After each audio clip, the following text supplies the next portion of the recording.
Alright, I guess I'm going another go round. Going to be a long video probably. Professor Anton, 20 minutes with friend. Yeah, they're just mocking the subject of antinatalism. That's what deep, profound thinking philosophers do.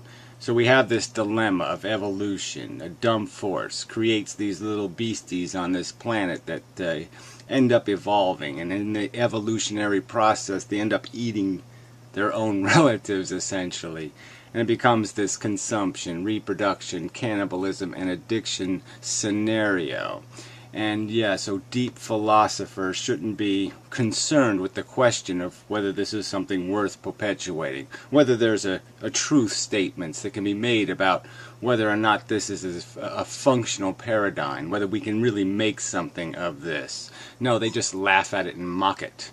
They mock the question. No one has the right to even bring it up. And then you can even go to the ethical question of this whole idea of imposition and what rights of nature are we allowed to impose on each other. If somebody is allowed to say, nature made me have a baby because I had sex, then I'm going to say, nature gave me the ability to make a fist, so I have a right to throw it. I mean, it's just bullshit. You can't drive a car recklessly. You shouldn't be able to drive a vagina or a penis recklessly. You should take responsibility for your conduct. Assholes. So anyway, let's play this bullshit from... These are what thinkers do to a subject. This is how thinkers treat a philosophical subject. Okay, I think we started. And we are...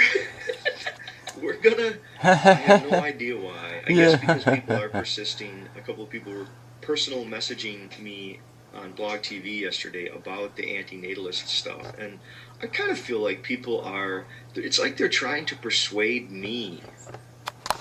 Or they're trying to persuade themselves by persuading me. I mean, oh, yeah, so let's just turn that around. So you make these silly videos talking your bibble-babble mush about...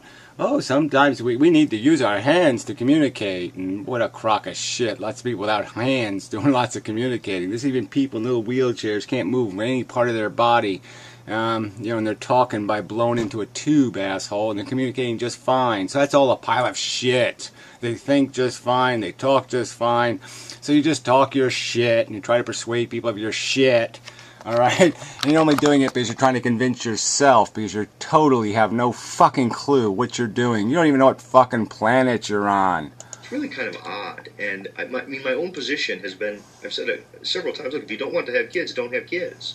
That's not the point, okay? So yeah, so just kind of fluff over the whole point, okay? Books are written. I don't have it right here handy. There's a logical equation. There's lots of circumstantial nuance to the whole subject, and you're just going to fluff over it with some kind of thing like, oh yeah, you can do whatever the fuck you want. You want to be a serial killer? Be a serial killer. I don't have an opinion.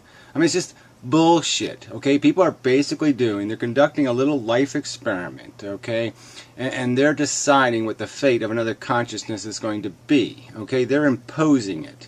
All right, everybody should be able to judge whether that's a right or wrong thing to do. Just like the people in Transylvania had a right to say, Dr. Frankenstein, go fuck yourself, okay? Take your fucking experiments and shove them up your ass. You're an unethical bastard, and that's the issue here. There's an ethical question that has to be answered. Do people have a right to create life if they have absolutely no clue what the fuck they're doing? And we were going to dialogue a little bit about this, and so you were going to say some things, and maybe we were going to talk more about this antinatalist I guess discussion. It's easier to be pro something than anti something, and to be antinatalist, it just seems... Well, why don't you just make it anti-imposition then, okay? I'm anti the Inquisition, and I'm anti-imposition. All right, so I'm anti-fascist. Is that really that complicated? I don't think it's that complicated. It's impractical to me because, if a handful of people are deciding not to have children and, keeping from having children, that doesn't mean that the whole planet is going to be practicing this. So yeah, well, anybody can make that argument, okay, about any social policy or any tradition that's existed. I mean, people were traditionally hunters. What percentage of human beings actually go out and kill animals for food anymore? All right, so the number's been hugely reduced over time. There was all kinds of circumstances that took place. Men used to beat their wives routinely, okay? That doesn't happen routinely anymore. There's lots of things that change in the fucking world, okay? Because attitudes and understanding change. Vegetarianism is certainly catching on. Atheism has caught on, at least in Europe. So this idea that nothing can change, oh no, people will never, never, never be able to do simple addition and figure out they have a responsibility when they're creating this life thing. Bullshit. It's just a cop-out. Oh, it can't happen, therefore it's not valid to discuss. I mean, it just doesn't mean anything. Even stuff we can't, even stuff we have no access to, we can still make judgments about. Alright, even if you can't stop nuclear power plants from being built, it's perfectly rational to voice your opinion on what's the ethics of it, and what the efficiency of it, and what the likely outcome will be of it, if you have a theory. Alright, so this is just crap. Thank you very much, philosophers, for adding your, oh, just shut the fuck up opinion. Thank you very much. Nothing can change. No point in talking about it. It's very easy for other people's child making practices to outweigh the group that's decided to abstain. Well, it isn't if you have rational policies in place in the first place, okay? So just like China had a policy in place, well, eventually you have a policy in place. Okay, a voucher system, for example, that would give people the right to have 2 kids, 2 vouchers for 2 individuals. And they get a 3rd voucher if they have a brother who doesn't have any kids. They could use his voucher. Somebody else, they could go on YouTube, make a video and say, I want another voucher. Please give me your voucher. And maybe they could solicit somebody to give them their fucking voucher. To have more kids. But yeah, you start that way and you just start reducing the value of the voucher over time, and the game is done, okay? And it's done in a civilized, decent manner. No one has to be shot in the fucking head, and you do it democratically. And it's also... So it's just impractical. Well, there's a lot of people... Right, it's impractical to stop people from eating meat, too. So you're going to argue with me that if 80% of people become vegetarian, you last 20% aren't going to be grandfathered out. That you're basically going to be told, like cigarette smokers, that you can't smoke anymore, okay? You can't eat meat anymore. That'll be the rule. It'll either be priced out of access, or you'll be overtly prevented from conducting animal torture chambers. Pregnant by accident. You know, people don't necessarily intend to have babies. They have sex and they get pregnant. Yeah, so you're just basically excusing preposterous irresponsibility. All right, you're doing it in this context, like you're going to pretend that most people on Earth, or a huge percentage of them, don't know that sperm meeting egg creates babies. They don't know that sex causes babies. They don't know that you have to try to prevent that. Obviously, there's cultures that don't allow women access to birth control, and that should be changed, obviously. But yeah, most of the people who have babies accidentally have no more excuse than somebody getting into a car when they know the brakes don't work and just saying, I'll take a chance. They're no better than drunk fucking drivers. They shouldn't be fluffed off like, oh yeah, well that's just the way people are. They're reckless assholes. Well, at least have the guts to call them reckless assholes. And then they have a baby. But some do intend. Some do, but there not are as some many people as... who are parents who choose to be. True, but on the planet, when you're looking around, there's still a good number of babies are the result of sex. How much is... Oh, I think that's just such a crock of shit, and you don't have any statistics backing that up. People have babies on purpose. You can see it in China. They're not upset. You know, they don't have a problem limiting birth because people are having accidents. They're having a problem because people are obsessed with their family name and a bunch of ego bullshit, and so they're having kids quite overtly, deliberately, intentionally. So don't pretend it's an accident of sex. Bullshit. That changed historically. Depends on what country you're talking about Modern, and how much westernized. access to birth control you're talking about. Yeah, but even with access to birth control, there's still failure of birth control. I mean, it's almost like you'd be mandating abortion, because then you'd have to You'd be telling people how to deal with unintended pregnancies on top of telling people how to deal with Yeah, well, part of this is all a crock of shit. This whole, contraceptive failure kind of thing. You can even double and triple contraceptions. She can be a sponge and you can do the condom, and, you can make sure if you want to be a responsible driver, you can go outside and look at your tires and make sure they got air in them. You can do a lot of things to make sure things are going to go all right, and you'll preposterously change the odds of an accident. Okay, you'll do tremendous value to that equation if you just exercise a little tiny bit of discipline. whether or not to have a child, because that decision for some people goes all the way up and goes much later than conception. So, it'd be better to be pro-contraception than to be antinatalist. Oh, duh. I mean, really? Are we actually going to have a conversation this inane? The subject is antinatalism. It isn't, anti-reckless birth. It's anti any kind of reproduction. The point is that the human condition is unsustainable. The whole point of antinatalism is to end the human condition, is to end the sentient condition. All right, that's the fucking subject. The subject isn't, yes, of course, an antinatalist is going to be for birth control. I mean, it's just fucking obvious. It's just a silly argument. It's like talking to a vegetarian and saying, yeah, we shouldn't eat retarded human beings. Of course not.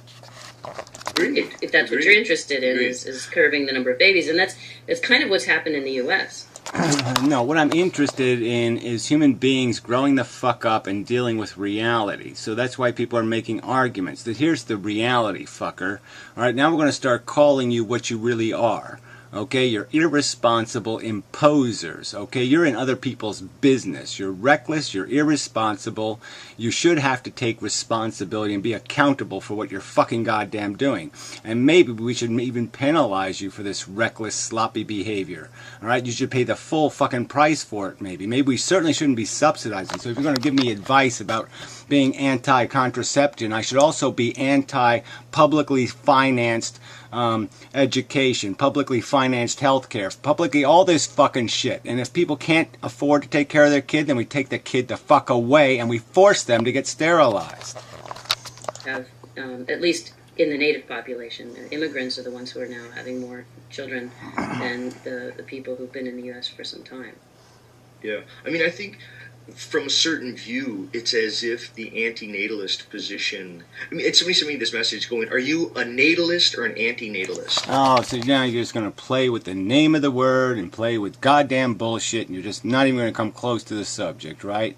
You're just not going to do it. I mean, there's all kinds of metaphors out here now for what this is. It's gambling with other people's money. It's drunk driving. You're not going to deal with any of those philosophical arguments. You're just going to sit there and play this kind of dopey game. There's no need to create a need that doesn't need to exist. Okay? These are all arguments. Okay? Little paradoxical ones. And you're just running away from them with little word games. And I thought, well, it's so funny. I don't think that's right. I think it's either an antinatalist or a non-antinatalist. But I think that the antinatalists, they seem to be roughly... Okay, and this is my sense of it. It's like it's a crypto-religiosity. They're harboring a closeted... It's like a phantasmagorical... I think you have warts on your dick. Context of meaning. It's like an animal thrashing around, and it wants an absolute register for human action with a kind of like an apocalyptic framework. It's like, I want meaning to the extent that... Right. So don't deal with any real quotes. Don't deal with any any part of the real argument here. Don't even come close to it. Just make up a bunch of fucking personal attacks against the people who are antinatalist. Okay? So attack the philosophy by attacking the individual psychology. Alright, so I'm just going to say there's a worm in your fucking head turning you into a twat. You're a fucking twat. I will make a significant difference in all of the suffering in the life of the planet. I mean, it's so motivated that it has a kind of religious underbelly. Oh, whatever. No, it has a fucking finger, okay, about it. It has a I'm fucking goddamn. You know, we got Charles Darwin, we have Einstein, we find out the fucking truth, and all you fucking retarded, pink balloon chasing, lying motherfuckers, and that's all you are. You're all a bunch of lying, snake oiling, selling pieces of fucking goddamn delusional shit. Alright? You're the one living in the God delusion, asshole. Your singularity delusion. Your spirituality delusion. Your fucking delusion that life is something more than consumption, reproduction, cannibalism, and addiction. Alright? Facts you won't deal with. You fucking goddamn troll. It's really odd. Well, I don't know if it would be religious, but if there was, let's say there were a scientist that was really antinatalist, and they found a way to create some kind of, substance that if you put it in the water would make every human sterile, but no other animal. Oh, whatever. Again, so ignore the subject again. I don't know of any antinatalists personally who aren't for eradicating all sentient life. All right, so yes, the human beings would go first, okay, until there was a small enough number, and there would be an end game plan for the rest of the sentients trapped in the carnage of nature. We wouldn't just leave them trapped in their Frankenstein horror. That person could achieve their goal without getting other people's compliance. See, that would be interesting. Like, is the anti-natalist advocating sterility of... What would be the difference of somebody just doing it even quicker, okay? They invent a way to create a plasma, nuclear plasma, and they just black hole the planet Earth into non-existence in a mere few milliseconds. All organisms or just of humans? I think it's just of humans. Like, they want to end human perpetuation. So, I mean, here again... So you think that, but I don't, like I said, where's your list of these antinatalists? Like I said, the only ones I know are also defending the rights of sentient life to be spared being just left in a maze game with no operator, no God organizing, no God ensuring justice or fairness or decency or a rational level of carnage. So let's go back to your... And I don't deny that humans are damaging to the planet. Oh, right. Who denies profoundly it? damaging. And who denies Oh, yeah, damaging to the planet. Were Tyrannosauruses damaging to the planet? Were dinosaurs damaging to the planet? I mean, realistically, it was like, okay, yeah, great white sharks ruled the world. Okay, that wasn't damaging. No, it's only damaging if the little Gaia thing has to readjust. Then it's damaging. Oh, what a crock of shit. that there's lots of suffering and hardship and loss and pain and all this. Okay, but let's go back La to this la sort of la la crypto la la religiosity la. that Let's I just think is pink there. balloon. I mean, Let's just whitewash right over all of that stuff. So what if you're born retarded and you have to have 30 surgeries and you die when you're 18? So what? It's the cost of life. So what? Fuck you. I think you can kind of see it in the dogmatic dismissal of other people's positions. So No, the requirement that they logically address the arguments presented them, which they're not doing. There's no dogma here, okay? There's merely this statements being made. Here's an analogy. Demonstrate how this circumstance doesn't fit that analogy.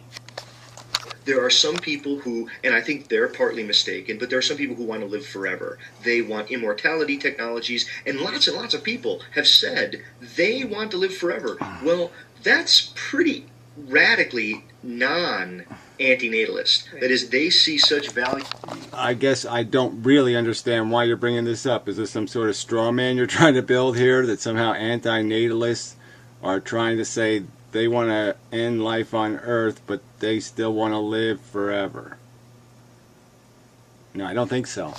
Human life, that they almost can't imagine not wanting to perpetuate their own existence. So it seems, in that case, the person who just dismisses that, now, if you disagree with it, fine, but if you just dismiss it out of hand, it's like you have this secret Yeah, right. truth that other people just can't see. I mean, it's kind of silly.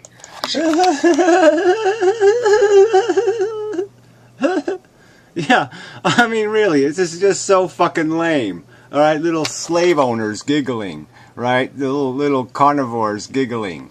You know, I mean, you're not making a rational argument. You're just playing a little game. Like, oh, isn't it ridiculous to talk about women's rights? Or isn't it ridiculous to talk about, you know, racial equality? Fuck you. What do I mean? I don't know, but you just made me think of like the post-humanists as sort Okay, of the yeah, opposite than okay. the antinatalists. Although it's So funny, the post-humanist, the post-humanists want to extend their own lives. The antinatalists don't want to let anybody new live. You don't get the let's all die club. Yeah. There's none of those because Well, I think people they keep losing members. They want. I don't know what I think they want all the good part of life without any of the bad part. Like they want it to be wonderful and joyous and have meaningful things, but with no suffering, hardship, loss. I mean, it's sort of like it's fantastic. I could drag out the Khalil Gibran and read the poem on pain, where it talks about, you know, wasn't the cup that holds the water the cup that was burned in the potter's oven, and wasn't the bowl that holds the food. Yeah, well, I wish you would just deal with these more simple metaphors, okay? Why should you have a right? Why should any human have a right to gamble with somebody else's money? That's what having kids is. You say it's worth the risk, and you throw the dice, and the victim pays for it. All right? Just deal with that metaphor. You don't have to go 2,000 years ago and talk about your stupid cups and your Khalils and your boulders going up hills and all this other fucking bullshit. Why don't you just deal with some real fucking goddamn analogies that have, you know, something to do with reality? Bowl that was carved with knives, and you know, and you sometimes I see that in people. I think it's interesting that, you know, some people who've really been through the ringer, who've really been through some harsh experiences, they seem to have a capacity to empathy. Oh yeah, right. And they have exactly the opposite capacity too. You know, it works both ways. You know, war veterans, they either come out shell shocked or they come out so bloodthirsty you wouldn't even want to look at them cross-eyed on the fucking road. So that works both ways. But that's just more psychobabble jargon crap. Has nothing to do with the philosophical subject of whether having babies is an imposition. Do you know that word, imposition? Can you deal with that word, imposition?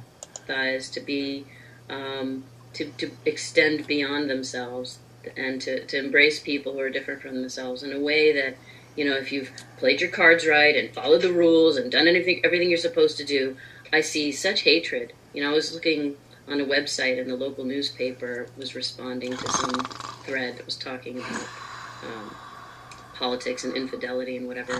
And this person had articulated some kind of middle ground attitude, and this very righteous. You know, look, somebody could make the argument that the slaves, like the first 100 years of slavery, those slaves were probably more owned, you know, psychologically owned by their slavery than the last 100 years. Because the last 100 years, they did start to seep in. You know, they got some knowledge, and they spread the word around a little bit.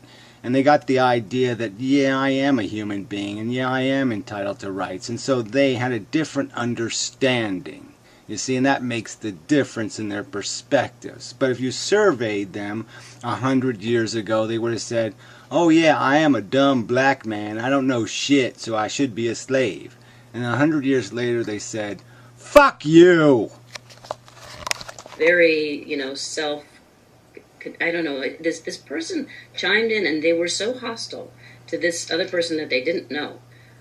You know, whether or not they were right in their perspective, their tone, and the things that they said were so beyond the conversation itself and into... Oh, yeah, you should really talk about being beyond the conversation itself. Dialogue on antinatalism. Not even fucking close. Not even fucking close. You know, sort of hysterical, right, you know, ad hominem attacks. Right. That you see that kind of thing. Yeah, well, you just laugh at somebody else's philosophy. You deride and insult their sincerity. You impugn the character of their intelligence and their dignity.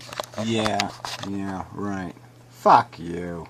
happen, Right. especially with people who feel very self-satisfied and think Right, that they've right. done everything right. And I think sometimes that comes out of, Right. you know, See, out of frustration. No, I think that's right, and I think there are currents of accusations in the antinatalist debates about people rationalizing. And so Yeah, good. Now we're finally going to get somewhere. That's right. That's the accusation. It's all a big, fat, preposterous rationalization to say, oh, the DNA made me do it. Okay? It's not my fault. DNA did it. Okay? It came out, oh, DNA made it retarded. I didn't take the risk. I didn't know there was a risk.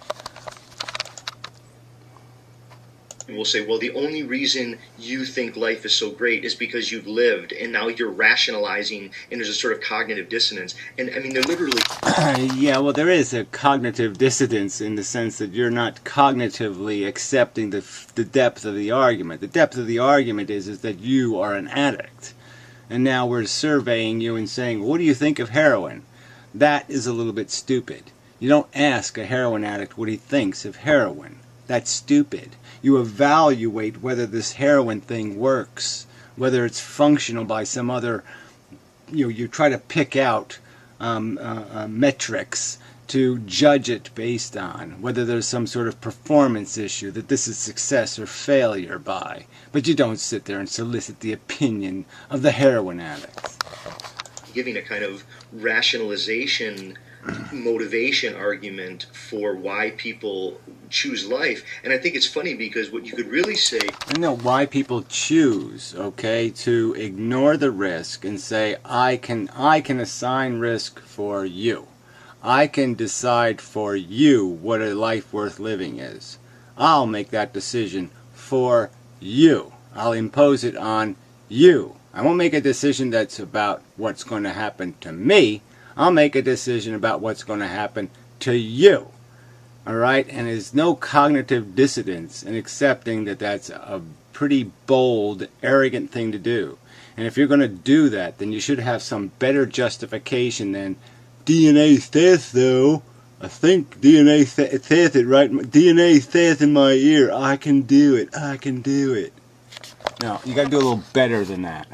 Is that people who don't have children, who are also antinatalist, they're going to be more liable and subject to the accusation of rationalization. Whereas if you're someone who doesn't have kids and you're not... I don't really understand that. So when I was 10 years old and I was antinatalist and I didn't have children, what sense does that make? If I knew I would never impose life on another being, I would never deliberately breed a human being, I would not make any Frankenstein monsters, I would not risk creating a horror. Yeah, I knew that when I was 10 fucking years old, and now you're going to play some game that I was rationalizing when I was 10 fucking years old? Again, don't attack the argument, attack the individuals that believe in it. Right? Attack their credibility. Fuck you. You're the ones running from the truth. Consumption, reproduction, cannibalism, addiction. What else? What else? Come on. What the fuck else? Fantasy pants. On antinatalist, you're at least, you can't get finger pointed at and go, look, you're obviously just succumbing to, resolving your cognitive dissonance. See what I mean? Like, there's a sense in which it's right. So you would do this psychoanalysis of Martin Luther King. You would do this psychoanalysis of Brown, or anybody who tried to free slaves, or gave women the right to vote, or fought for women's right to contraception. All these fucking battles for civil rights, for economic justice. All these battles are being conducted by people who are just rationalizing. Fuck you. Easier to try to give a hardline antinatalist position if you don't have kids. Whereas if you don't have kids and you're a non-antinatalist, you end up, it's a more sophisticated one where you're having to deal with your own tensions. Let's see how many people with kids are going to be antinatalist. I think that's the question. Well, no, then, that person would have as much street cachet. I think if you have kids, that's right. Well, why does this street cachet crap? What is this in the first place? It's a philosophical argument, okay? It's not about what kind of color dress I'm wearing when I'm making the argument. This is just such a pile of fucking goddamn shit. kids and you're an antinatalist, you're in a good position. And if you don't have kids and you're a non-antinatalist, you're in a good position. But if you don't have kids... What the fuck does it matter? Again, if I could be a meat eater and I could still be pro-vegetarian, I could be a child molester and still be for laws against child molesting. So don't play this game, asshole. Jeffrey Dahmer knew what he was doing was wrong. He wouldn't be for laws that said it's okay to kill people and eat them. He wouldn't be for those laws because he wouldn't want to be killed and eaten. You dumb shit.